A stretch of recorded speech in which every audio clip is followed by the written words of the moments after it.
महिला आरक्षी की हत्या का बाराबंकी पुलिस ने 24 घंटे के अंदर ही खुलासा कर आरोपी को गिरफ्तार कर लिया। कौन है हत्यारा और आखिर इसने हत्या क्यों की? सुनिए पुलिस अधीक्षक अर्पित विजयवर्गीय की जुबानी। सभी लोगों को अवगत कराना है। कल दिनांक 30/7/2025 को थाना मसौली क्षेत्र के हाईवे पे ही खेत में एक लेडी कांस्टेबल जिसका नाम निमलेश पाल था, जो हमारे थाना सुबेहा में पोस्टेड थी, उसकी डेड बॉडी मिली थी, जिसको हम लोगों ने पोस्टमार्टम हेतु और बाकी चीज़ों के लिए हॉस्पिटल भेजा था।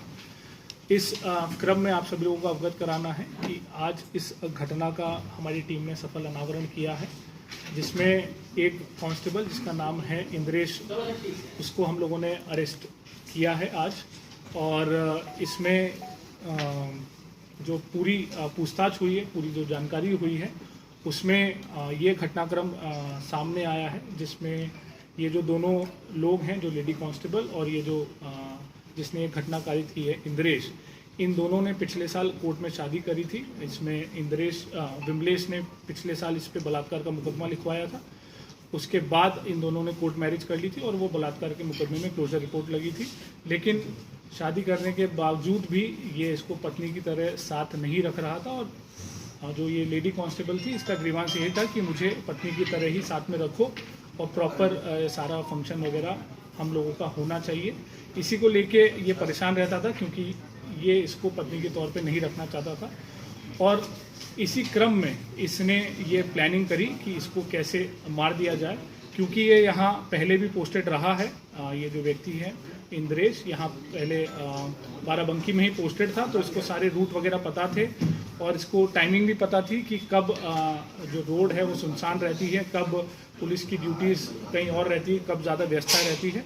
उसी को ध्यान में रखते हुए इसने ये प्लानिंग करी, जिसमें दिनांक 27/7 को संडे था। उस दिन रामनगर जो लोधेश्वर महादेव मंदिर है, वहाँ पे भीड़ रहती है और वहाँ पे इस महिला कांस्टेबल की ड्यूटी भी लगी थी। तो इसने पता कर लिया कि वो उसकी ड्यूटी कब लगी है और वो कब जाएगी। उसी का फ़ायदा उठाते हुए ये लखनऊ से अपनी वैगनार गाड़ी से यहाँ आया। इसने मेन रूट का इस्तेमाल नहीं किया, ताकि इसकी गाड़ी का कहीं पे भी डिटेक्शन ना होने पाए। वो जो ऑफ रूट है वहाँ से होते हुए ये मेन हाईवे पे पहुँचा। जब ये महिला वहाँ पे जा रही थी, इसको रास्ते में रोका, इसको बातचीत करने के बहाने से वहाँ पे रोका, 10-15 मिनट इससे बातचीत करी। और फिर वहाँ खेत में जब जो ये लेडी कांस्टेबल हैं, इनको टॉयलेट के लिए जाना था, तो ये जैसे ही खेत में नीचे उतरी, ये पीछे से उसको धक्का देके उनका गला दबा दिया, जिससे वो अधमरी स्थिति में हो गई। और फिर अपने कार के जो पाने से इस महिला के सर पे 3-4 वार किए, जिससे उसकी वहीं पे मृत्यु हो गई। वहाँ से फिर ये अपने दूसरे रास्ते से फतेहपुर होते हुए ये वापस लखनऊ भाग गया। और इसमें इस व्यक्ति पे किसी को भी शक ना हो, इसके लिए इसने लगातार उस रात के बाद से इस महिला के फ़ोन पे वो लगातार मैसेज करता रहा, ताकि वो अलीबाई क्रिएट कर सके कि मुझे भी नहीं पता है कि मेरी पत्नी कहाँ है और मैं खुद उसको लगातार फ़ोन कर रहा हूँ। पर इसमें हम लोगों ने सारे साक्ष्य संकलन किए, जिसमें तमाम सीसीटीवी फुटेज और बीटीएस और सर्विलांस का इस्तेमाल करते हुए हम लोगों ने ये चीज़ और एविडेंसेस निकाले हैं, जिसमें ये व्यक्ति लखनऊ से बाकायदा अपनी वैगनार गाड़ी से यहाँ आया।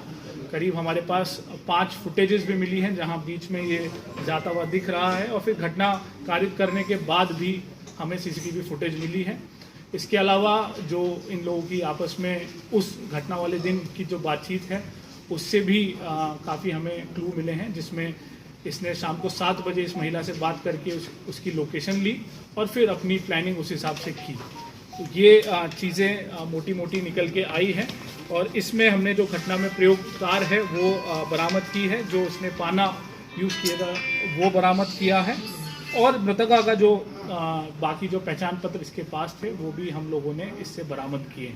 ये चीज़ भी बतानी है, जैसे एक कारण तो मैंने आपको बताया कि ये जो लेडी थी वो चाहती थी कि इसको ये पत्नी की तरह रखे, क्योंकि इसने बाकायदा कोर्ट मैरिज की थी।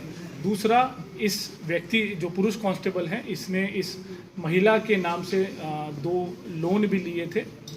महिला ने इस व्यक्ति के लिए 2 लोन भी लिए थे, लगभग 5 लाख रुपए के। और पैसे का लेन देन इनका बना रहता था जिसमें ये पुरुष इससे पैसे लेता रहता था। तो ये चीज़ें भी इनके बैंक अकाउंट के ट्रांजैक्शन से सामने आई थी। दोस्तों आज के वीडियो में बस इतना ही। वीडियो पसंद आई हो तो इसे शेयर ज़रूर करें। धन्यवाद।